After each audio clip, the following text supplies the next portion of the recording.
Olá pessoal, uma live aqui bastante rápida. Nós estamos aqui na antessala do ministro Alexandre de Moraes, toda a bancada. Como vocês já sabem, o ministro Alexandre de Moraes passou a ser o relator da nossa ação direta de inconstitucionalidade e eu aproveito para explicar o porquê o ministro Alexandre de Moraes virou o relator da ação direta de inconstitucionalidade, porque a ação direta de inconstitucionalidade ajuizada pelo governo do Estado, ela perdeu o objeto na medida em que ela atacava o decreto que reduziu o IPI em 25%, mas logo depois foi publicado um novo decreto reduzindo o IPI em 35% e ele revogou o decreto anterior.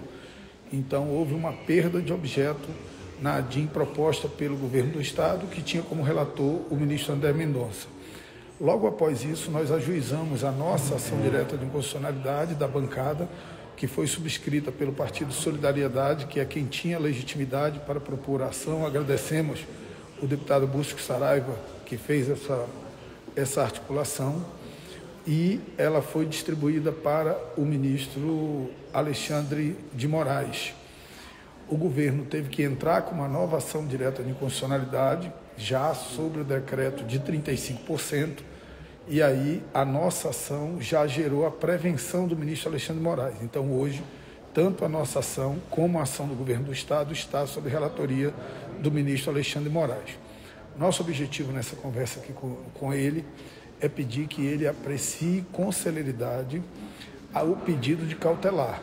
Cada dia que passa é um dia de insegurança jurídica, de instabilidade, de risco de demissão, de risco de que empresas saiam do polo industrial de Manaus. Então nós estamos fazendo todos os esforços para que ele, com agilidade, aprecie a medida cautelar para suspender os efeitos do decreto apenas sobre os bens produzidos na Zona Franca de Manaus, até que se aprecie o mérito. De lembrar que hoje nós tivemos uma outra novidade em relação a esse assunto, de uma representação que eu fiz na Justiça Eleitoral. O procurador eleitoral despachou para o Ministério da Economia e o Ministério da Economia foi notificado para prestar informações no prazo de 10 dias.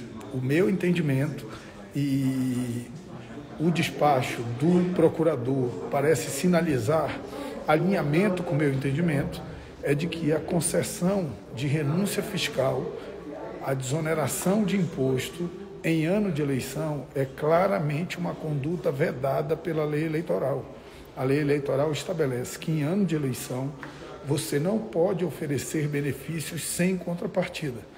Da mesma forma que você não pode doar uma cesta básica para quem está passando fome em ano de eleição, isso é crime eleitoral.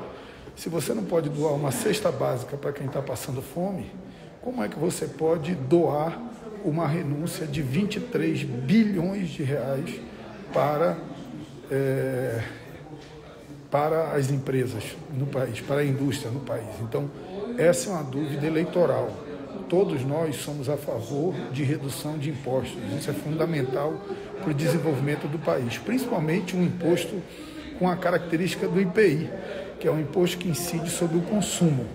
Acontece que isso tem que ser de forma organizada, planejada e, acima de tudo, isso tem que ser feito fora do período eleitoral, porque é claramente uma conduta vedada pela lei eleitoral. Estamos aqui na trincheira em defesa dos interesses maiores do povo do Amazonas. Quando a gente fala de Zona Franca, a gente está falando de 500 mil empregos entre diretos e indiretos. A gente está falando também dos recursos arrecadados de ICMS, que pagam escola, que pagam hospitais, que pagam salário de servidor público, que fazem as obras de infraestrutura do nosso Estado.